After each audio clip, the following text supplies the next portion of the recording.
Hello from Quarterlight. So what we're doing today, well, regulars will know, over there we used to park the Volkswagen Golf. What happened to the Volkswagen Golf? For those who don't know, a deer got the better of it over winter. Didn't replace it straight away. Yeah, it was a write-off. I waited a while. Well, new car day. So what is the new, very loose term. It's not a new car at all. But what's it been replaced by? Well, something completely different. I don't think you can get anything actually more different. Golf, of course, was a diesel, manual. This is now a petrol, automatic. Relatively small car, now a relatively, well, quite a big car really. But anyway, without further ado, let's turn the camera to have a look at the car. So, here we have it. So, a Toyota Sienna of all things. MPV, minivan, whatever you want to call them. So yeah, we've gone for a lot bigger vehicle. It's a lot newer, of course. The Golf was a 2003. Now 2014. The Golf, of course, a lot of kilometres on that, 300,000 kilometres. I'll let you work that one out, that is in miles. Newer vehicle, more kilometres, but more about that in a moment. Let's get you in here. So here it is, and yeah, it is absolutely filthy.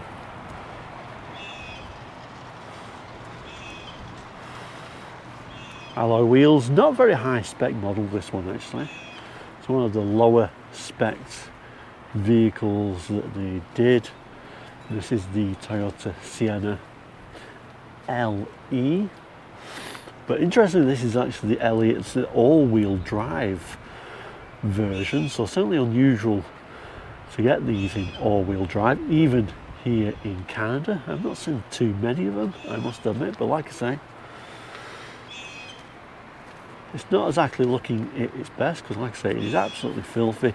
I've not even cleaned this since I've had it. Probably just put a couple of 100 kilometres on it since I purchased this one. So why so much bigger? Well, I've always liked multi-purpose vehicles. Great for kids, family, dog life, but also the simplicity of being able to move wood. If you remember with the Golf, I had to put a roof rack on there because I was always carrying wood around. Well, similar sort of story here, but it's going to be so much easier. I mean, I can still get an 8x4 sheet in here, no problem. There is some issues. I mean, there is some like rust part bits coming around the top there, if you notice. And where else did I see a bit of rust? There was some rust coming in down the bottom here somewhere. I don't know if you can make that out on camera. Just, you know, sort of the first signs, but I think overall, I think that is the worst bit on the top above the glass, which is quite an unusual place actually, to be seeing some rust coming in there. It's not leaking water in there at all though, fortunately. So yeah, it's 2014. Relatively not that old a vehicle, but it is a very high mileage example. Lots of little scuffs, little marks, bits of chips, etc., as you would expect for a high mileage vehicle. But let's get you in here. Okay, the interior is actually in really good shape. Not excited to actually come inside for the simple reason it's a very warm day here in Canada. We're up to about 26, I think. Supposed to get to 28 today, so pretty warm inside the vehicle itself. And well, you always find that in Canada, it's one moment it's freezing cold and the next minute you find it's suddenly gone hot again. But yeah, temperature is certainly rising. Nice actually laid out interior. Like I say, it is an automatic 6-speed auto on these. Everything appears to work on it. I should show you the kilometres really.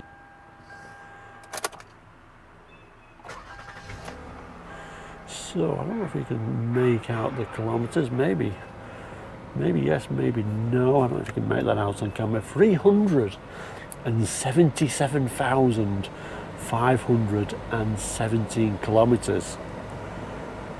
I'll let you work out what that is in miles, but yeah, it's certainly up on the old kilometres for something of this sort of age, for sure. There is the temperature there, 25 it's saying at the moment, but yeah, interior wise it's very nice. Heated seats, considering this is a low spec model, it's pretty much got everything you'd really want. Electric windows, electric mirrors, air conditioning, heated seats, really all the things you would probably want. I mean, the mirror even tells you what direction you're driving in. The space itself, most of it is of course in the back, although you never feel like you're driving a particularly big vehicle. One of the issues is these are supposed to be power doors, but they don't work, so you have to use your arms. Well, I never think that's a particularly bad thing. Previous owner said he had to cut this cable here because it actually jammed, so it needs another cable in there. Might do that, but I mean, you can see why. It is absolutely filthy in here. Once all these channels really need cleaning off. This is where the cable would run back down here. It is all absolutely filthy. Lots of space in the back for passengers though. Front seat set for me at 6 foot. And you know, there's acres, sorry for the knees alert, acres of space. We've got headrest monitors in the back. We've got a nice little display here we can adjust for the vents at the back, which are nice. These seats can be also moved backwards and forwards to give more or less room, depending on what you want, of course. If I can remember which is, there we go. So we can slide it all the way up there, and we've still got absolutely acres of space. Now, of course, this is a 3-row vehicle. If I can remember how to get in the back of this thing. There we go. So moving, we've got a 3rd row as well. So that's the space with the seats all the way back. So very small kids only, but like I said, I moved this one. And then I've got acres of space here, and I can still fit in the front seat at 6 foot, and now I've got way too much space at the back. So it's a pretty huge vehicle. We've even got vents all the way back here as well. Little boxes and speakers at the back here, drink holders, etc. More vents. So yeah, I mean, if you wanted to travel around in what this is a 7-seater version, then there is acres of space actually for 7 people. You can actually fit a seat in the middle part here to make it an 8-seater if you really wanted to. It would be very rare that it would be used fully loaded for us, this car, maybe nephews and nieces, but like I say, it's mainly going to be used as a van really. It's going to be great for carrying wood around. And overall, it's a very roomy vehicle. I mean, it's not going to excite you too much, but we've got little vents at the back, little sunshades at the back here, and on the middle row as well, there is sunshades here and sunshades there. So considering it's one of the lower spec models, it's really got everything that you really would need. Let's take you to the back. Okay, so going to the back, huge tail lights, a Sienna badge, and then even with the seats in their forward back position, there's still a lot of room for luggage as well. And of course, these seats also fold down.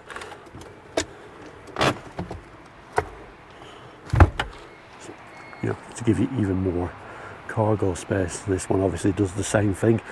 Now, the main problem with the all-wheel drive system, as far as I can see, is when they were new, they actually came with run flat tyres. And the reason why they used to come with run flat tyres is because there wasn't enough room to put the spur wheel because of the all-wheel drive system. So they decided, in their infinite wisdom, not to give you a spare wheel of any description. Run flat tyres would be enough to get you to your garage, I guess.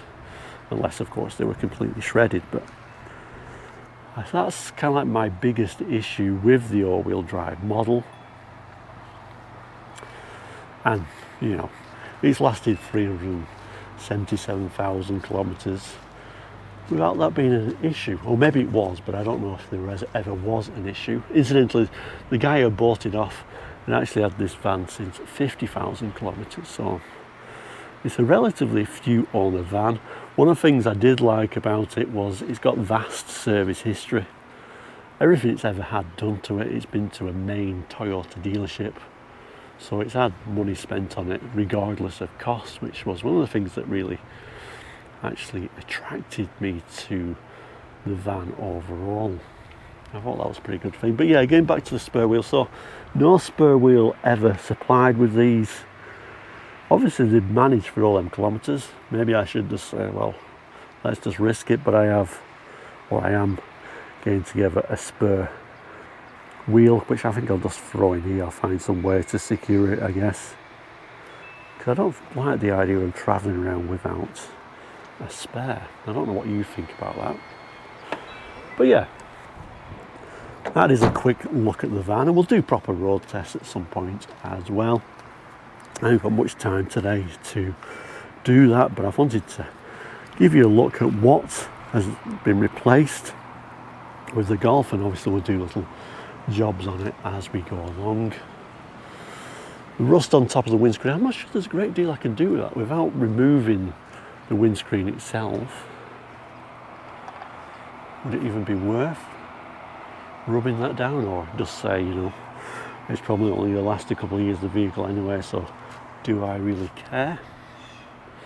Let me know what you think. And I guess the same sort of thing applies for this little bit of rust on the bottom of the doors here. Shall I just say it's a high mileage vehicle, who cares, or shall I actually address those issues? I guess we will see. Under the bonnet, what do we have? And yeah, everything is absolutely filthy in here, but we've got a 3.5 litre V6 producing 266 horsepower compared to that 6-speed automatic transmission. This has got a timing chain rather than a timing belt. And this, like I say, will be the 3rd generation of Toyota Sienna. Anyway, let me know what you think. Like I say, Volkswagen Golf diesel, 300,000 kilometres, got wrote off. Got a cheque for that. The cheque I got for that, I used to buy this, so essentially this is the same money was spent. What am I trying to say here? The money I got from the Golf, I spent on this, so is that equivalent to a 2003 Golf, or did I do slightly better? I guess time will tell. I guess the real issue is big kilometres, of course. But yeah, thank you so much for watching today. Thought I'd do a bit of an update. You might see this more on the channel. I'll certainly do some kind of driving tests, some driving impressions. So far, I'm quite happy. But anyway, thank you for watching today. Please do take care. We'll see you very soon. All the best, and goodbye.